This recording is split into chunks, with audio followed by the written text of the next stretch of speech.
Sorry po. Sorry. Malinis yung working table at organized ingredients. Tsaka makintab yung oven. Yung kailangan lang yung mga crumbs sa tray, oh. Kumihinang yung mga mixing bowls, ha? Pati sahig. Malinis. Malinis na, mabango pa. Sino kayang matyagang naglinis dito? Tada! Walang iba kundi ako, si Takbu! Woo!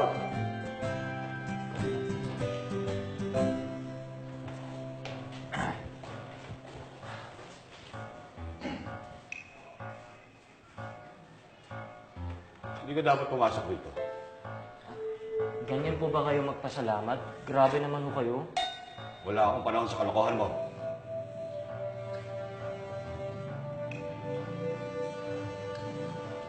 Ito ang listahan ng kailangan natin gawin. Kailangan natin gumawa ng 200 tinapay bago mag-alas 6. I-deliver ito sa Children's Hospital. Nando, Bimbo, siguraduhin niyong matatapos ang tinapay sa tamang oras. Paano kung hindi kayanin, bossing? Mga praning, kaya bossing. Sunshine, Jericho, kayo ang bahala sa bread quality. Yes, Opo, bossing. bossing. Victor, Tiny, kayo ang bahala sa ingredient. Ngayon ang dating ng mga ingredients, ha? Yes, sir. Kayo ang bahala doon.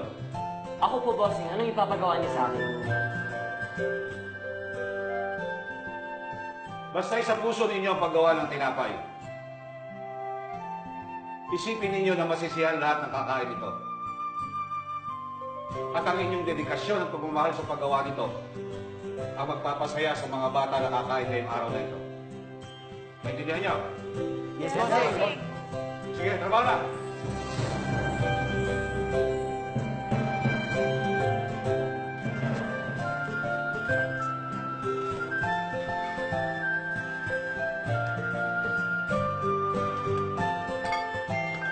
Ako na po, bossing. Ako na. Sige dyan. Tulungan ko po kayo. Umalis ka dyan! Huwag ka makailang dito! Ako po. Umalis ka sabi dyan eh!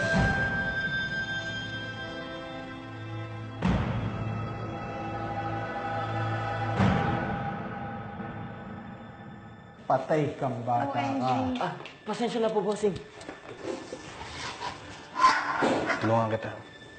Hindi ko kailangan ng tulong mo. Sorry po, bossing. Sorry po. Tiny, pumunta ka sa storage room. Kumuha ka ng bagong harina at butter. Gagawa tayo ng panibagong dough. Sunshine, alisin mo ang pandiko ko sa listahan. Opo, bossing. Pati ko naman, Tatko. Po. Wala kang lugar sa bakery ito, kaya umalis ka na.